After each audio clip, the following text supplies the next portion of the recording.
Assalamualaikum warahmatullahi wabarakatuh. Alhamdulillah, segala puji hanya milik Allah.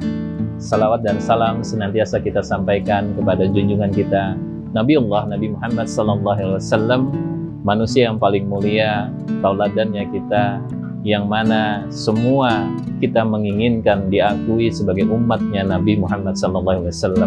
Semoga kelak nanti kita dapat dikumpulkan dengan baginda Nabi Muhammad SAW, wabil khusus nanti di telaganya Nabi, insya Allah. Sahabat TV Mujahidin yang dimuliakan oleh Allah, insya Allah di kajian yang singkat ini kita akan membahas tentang bagaimana mendapatkan, membangun rumah tangga yang sakinah, mawaddah, warahmah. Sahabat TV Mujahidin yang dimuliakan Allah, alhamdulillah, apa itu yang dimaksud dengan sakinah? Sakinah adalah ketenangan. Dan apa itu mawaddah? Mawaddah adalah cinta kasih. Dan apa itu warahmah? Yaitu rahmatnya Allah Subhanahu wa Ta'ala. Ibu bapak TV Mujahidin yang dimuliakan Allah, sakinah di sini kita akan jemput, kita akan mendekat. Bagaimana supaya kita mendapatkan dan menciptakan suasana ketenangan hubungan kita dengan suami, hubungan kita dengan istri juga. Ini ada metodenya. Ibu dan bapak, salah satu metodenya yang kita ambil adalah dengan adanya menjaga adab. Dan dalam hal ini Nabi Muhammad SAW menyampaikan kepada kita, yaitu al-aud ala zauziyah, yang dikatakan hadis ini, utamakanlah dulu suaminya, yaitu suami adalah kunci untuk mendapatkan ketenangan, imamnya dalam rumah tangga. Oleh sebab itu, ayo ibu-ibu, hadis ini menekankan kepada pian-pian semuaan untuk dapat mengutamakan suaminya dalam semua hal apapun juga, maka utamakanlah suaminya. Al-aud ala zauziyah di sini juga untuk suami memahami bagaimana tugasnya suami dan bagaimana tugasnya seorang istri juga. Ini juga mesti kita pahami sama-sama, sehingga jangan sampai ada yang mendominasi di dalam hubungan rumah tangga yang akan membawa ketenangan yang diinginkan oleh kita semua. Bapak dan ibu yang dimuliakan Allah, lalu bagaimana dengan mawaddah, cinta kasih? Jangan malu-malu wahai bapak untuk menyampaikan kasih sayangnya, untuk menyampaikan bagaimana bapak mencintai pasangannya. Ada totalitasan untuk menyampaikan atau kalimat-kalimat yang sedikit tetapi membuat pasangan kita menjadi senang, bahagia. Tidak salah pilih apabila memilih pian sebagai suami. Contoh kecil adalah begitu dimasakkan, lalu memuji masakannya itu, ya. Atau sebaliknya, bila mana makanan ini dianggap ya tidak begitu pas di lidahnya, jangan juga kita mengucap ataupun kalimat-kalimat yang tidak menyenangkan. Maka lemah lembutlah dengan pasangan kita, sehingga cinta kasih sayang itu akan didapat oleh pasangannya kita. Sebaliknya juga, pasangannya kita juga akan menjaga bagaimana adab dengan suaminya. Bapak dan ibu, rahmatnya Allah itu mesti kita jemput, tidak menunggu. Bagaimana kita mendapatkan itu semua? Yaitu dengan jalan sama-sama melaksanakan dan menjaga sholat 5 waktu, saling mengingatkan, saling mendukung, dan saling mengajak. Kalau waktunya sholat waktu masuk, maka saling mengingatkan, ayo kita sholat, ayo jamaahan. Di sini tugasnya suami adalah menjadi imam, karena haknya adalah mendapatkan ilmu agama, mendapatkan bimbingan agama. Oleh sebab itu, maka wahai suami-suami, kalau menciptakan keinginan rumah tangganya kita menjadi dirahmati oleh Allah Subhanahu wa Ta'ala, maka sholat ini menjadi tiang utama bagi kita semua. Ibu dan bapak, tagihlah haknya kepada pasangannya, sebab kita semua mempunyai hak dan tugas tanggung jawab masing-masing.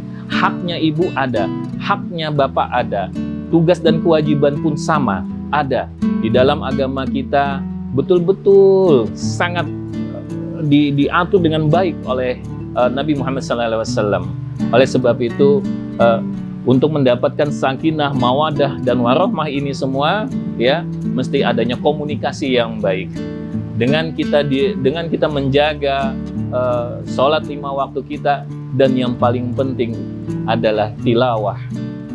Apabila rumah kita ini selalu dikumandangkan kalamullah, ayat-ayatnya Allah, insya Allah, maka rumah yang akan dihuni oleh kita itu akan menjadi lebih enak, menjadi lebih nyaman. Bahkan juga kasih sayang itu akan tampak dan kelihatan bagi kita. Ibu dan bapak yang dimuliakan oleh Allah Subhanahu wa Ta'ala. Lalu yang selanjutnya, ada sahabat Nabi yang namanya Utsman bin Affan menyampaikan, dan sampai saat ini kita bisa membaca dan mengetahui semua, siapa saja yang menjaga sholatnya 5 waktu, Allah akan mengasih jaminan. Tentu sholat ini adalah kewajiban bagi kita semua. Akan tetapi, sholat ini jangan sampai menjadi beban bagi kita, melainkan adalah menjadi kebutuhan bagi kita. Sama halnya kebutuhan pada saat kita makan, pada saat kita minum, ini adalah kebutuhan bagi kita. Sholat kita ganti dengan kebutuhan kita. Kebutuhan yang mana apabila kita tidak penuhi, ini akan menjadi gangguan bagi kita. Tidaklah kita meninggalkan sholat ini menjadi sesuatu beban. Jangan sampai sholat ini menjadikan kita sulit, menjadi kita tidak dapat melaksanakan yang mana sesuai dengan tuntunan Nabi. Utsman bin Affan, sahabat Nabi yang dimuliakan oleh Allah, menyampaikan ada keutamaan bagi kita yang menjaga sholat 5 waktu. Yang ke-1 adalah dicintai oleh Allah. Siapa yang menjaga sholat 5 waktu ini? Tentu jaminannya Allah, bahwa fi zimmatillah. Kata Nabi, apabila siapa yang menjaga sholat 5 waktunya tepat waktu, dia jamaahan datang ke masjid ataupun ke musola, maka disitulah Allah akan menjamin apa saja yang dia butuhkan, apa saja yang dia inginkan, Allah langsung ijabah. Allah Maha Kaya, sekecil apapun yang kita inginkan, Allah akan kabulkan. Jadi kita minta kepada Allah, janganlah meminta selain kepada Allah. Allah adalah pemilik jaminan mutlak bagi kita. Oleh sebab itu, janganlah kita meminta selain kepada Allah Subhanahu wa Ta'ala. Allah akan mencintai bagi siapa hambanya yang selalu meminta kepadanya. Tapi kalau kita meminta selain kepada Allah, bahkan menduakan selain kepada Allah kita meminta, tunggulah azabnya Allah. Oleh sebab itu, sahabat TV Mujahidin yang dimuliakan oleh Allah, jangan sekali-sekali akidah kita, keimanan kita digoda dengan dunia yang fana ini untuk meminta selain kepada Allah Subhanahu wa Ta'ala. Lalu yang kedua, apabila kita menjaga 5 waktu sholatnya kita, maka Allah akan sehatkan badannya kita. Bahkan jiwa kita juga menjadi tenang, jiwa kita juga akan menjadi sehat. Oleh sebab itu, sahabat TV Mujahidin, jangan sampai kita melalaikan sholat ini tadi. Sholat adalah menjadi kebutuhan utama bagi kita, kekuatan bagi kita. Bila mana kita melaksanakan sholat, badan kita, mulai ujung kepala kita sampai ujung kakinya kita, itu akan menjadi sehat. Kenapa? Kok bisa menjadi sehat? Disebabkan diawali dengan kita wudhu sampai kita melakukan sholat yang sesuai dengan tuntunan Nabi Muhammad SAW. Oleh sebab itu, badan kita semua menjadi sehat walafiat. Bapak dan Ibu, jiwa juga salah satu menjadi tenang. Kenapa? Selain kalamullah, tilawah yang kita bacakan, ayat-ayat Allah yang kita bacakan, itu akan membuat hati kita menjadi tenang. Setiap sholat, semua apa yang kita baca sampai penutup itu adalah kalamullah. Oleh sebab itu, jiwa kita menjadi tenang. Ibu dan bapak TV Mujahidin yang dimuliakan oleh Allah.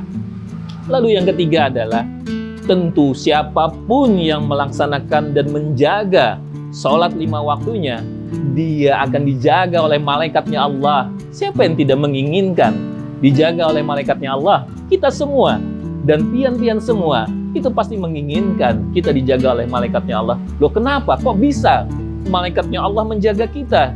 Yang biasa menjaga adalah mungkin ajudannya bagi yang pejabat, ya, atau mungkin yang menjaganya adalah bodyguardnya, wallahi. Tetapi di sini malaikat Allah yang akan menjaga. Siapapun yang menjaga sholat 5 waktunya, maka Allah akan mengutus malaikatnya. Yaitu kenapa? Kenapa ini malaikat Allah kok bisa mengutus? Ya, untuk menjaga kita. Ada apa ini? Disebabkan satu, malaikatnya Allah bila mana kita membaca kalamullah, bila mana kita membacakan ayat-ayat Allah, tilawah, maka malaikat Allah itu datang untuk menemui kita. Langsung duduk untuk melihat, menyaksikan apa yang kita baca saat ini. Lalu yang kedua, apabila kita melaksanakan amal kebaikan, maka malaikat Allah ini akan menjadi saksi bagi kita di hadapan Allah Subhanahu wa Ta'ala. Walaupun sesungguhnya Allah Maha tahu apa yang kita lakukan. Bapak dan Ibu, yang paling penting di sini adalah malaikat Allah nanti kelak akan menjadi saksi bagi kita apa yang kita lakukan saat di dunia ini. Lalu yang keempat, apabila kita melaksanakan tepat waktu sholat 5 waktunya kita, maka tempat tinggalnya kita itu Allah kasih kebaikan. Allah akan ciptakan suasana kedamaian, kedamaian yang tidak punya nilai. Kenapa? Di tempat tinggal itu tadi selalu dikumandangkan kalamullah, selalu dikumandangkan tilawah. Ini adalah salah satu undangan. Mengundang siapa? Mengundang malaikatnya Allah untuk datang. Bahkan syaitan laknatullah itu tidak akan ada di dalam tempat tinggalnya kita. Sebab dia takut dengan ayat-ayat Allah ini tadi. Tidak ada pintu syaitan yang akan kebuka pada saat kita menjaga sholat 5 waktunya kita. Ini satu kebiasaan yang mesti kita jaga. Jangan sampai kita melalaikan satu waktu saja. Kita usahakan untuk membaca ayat-ayatnya Allah, Al-Quran. Dan juga ingatkan pasangannya kita, anak-anaknya kita. Semoga nanti anak-anak kita juga menjadi anak-anak yang qurratu a'yun, anak-anak yang penyujuk hati bagi kita semua.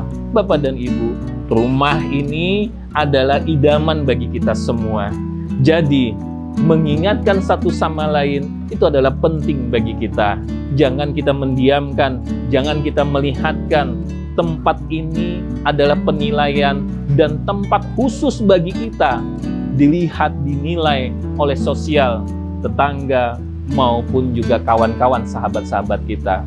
Tempat tinggal ini yang tahu adalah kita semua.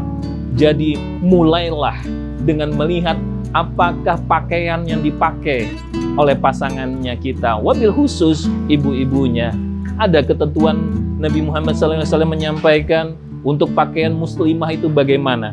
Pakaian yang muslimah itu adalah tentu pakaian yang tidak menampakkan, tidak membuka apa yang dibuka. Tentu bagi wanita mulai kepalanya mesti dipakai kerudungnya. Lalu juga jangan mengenakan pakaian-pakaian yang ketat, bahkan pakaian-pakaian yang tipis.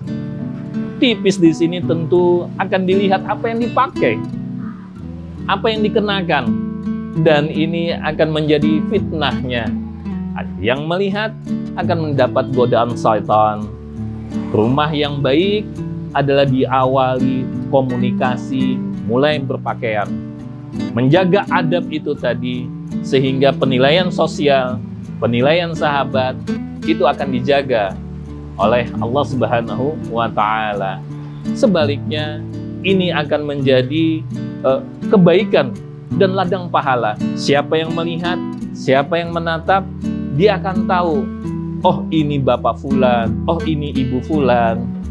Akan menjadi dakwah bagi kita. Bila mana kita menjaga pakaian dengan baik, lalu kita menjaga adab, menjaga komunikasi, ini akan menjadi kebaikan dan dakwah pahala bagi kita semua.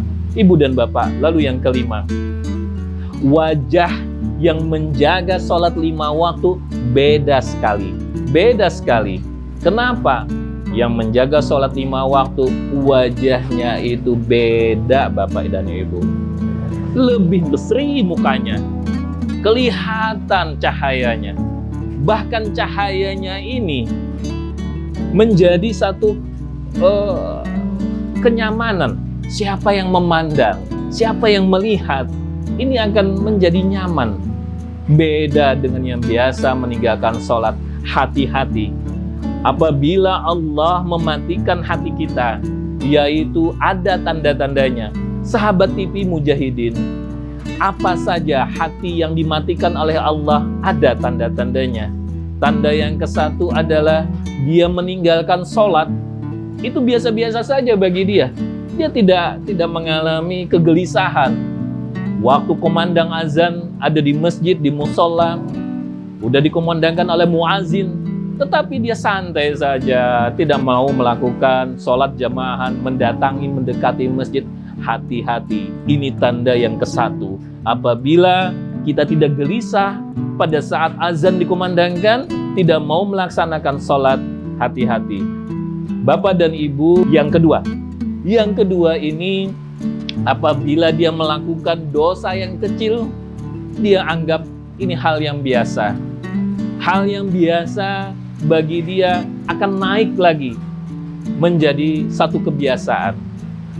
Udah biasa-biasa saja, akibatnya menjadi kebiasaan. Dosa yang kecil, apalagi dosa-dosa yang besar yang lainnya. Lalu yang ketiga, hati ini akan dimatikan oleh Allah. Tanda-tandanya dia tidak takut akan kematian. Dia juga tidak akan peduli dengan nasihat-nasihat yang baik, anti dengan nasihat-nasihat baik. Jangankan nasihat yang baik, untuk mendatangi saja majelis-majelis ilmu saja, dia tidak mau datang ke sana. Maka ini tanda-tandanya hatinya akan dimatikan oleh Allah Subhanahu wa Ta'ala. Bapak dan Ibu, TV Mujahidin yang dimuliakan oleh Allah, lalu apa ya selanjutnya apabila hati kita ini menjadi mati atau dicabut hidayah ini oleh Allah Subhanahu wa Ta'ala, yaitu dia paling anti, dia tidak mau kalamullah, tilawah itu ditinggalkan sama dia, tidak mau dia membaca, dia paling anti. Bahkan apabila ada temannya dilihat mengajak, ayo kita ke masjid, ayo kita ke majelis ilmu, dia tidak mau, paling anti. Nah, inilah sekilas tentang tanda-tandanya apabila hati kita dimatikan oleh Allah. Semoga kita tidak sampai ke sana. Bapak dan Ibu, TV Mujahidin yang dimuliakan oleh Allah, mudah-mudahan apa yang tadi disampaikan, Allah tetap mengasih hidayah kepada kita. Dan untuk sahabat-sahabat TV Mujahidin, jangan lupa dukung channel kami di Masjid Al-Mujahidin TV sebagai amal pian-pian semuaan. Tolong di like, subscribe juga ya, dan komennya kami tunggu. Mudah-mudahan ini semua menjadi kedekatan kita, menjadi ilmu bagi kita semua, supaya kita mendapat sangu, mendapatkan satu kesiapan, sebab kematian lebih dekat, kematian tidak ada yang tahu. Oleh sebab itu, ayo kita semua untuk menyiapkan kehidupan yang kekal, yaitu setelah melewati pintu kematian. Assalamualaikum warahmatullahi wabarakatuh.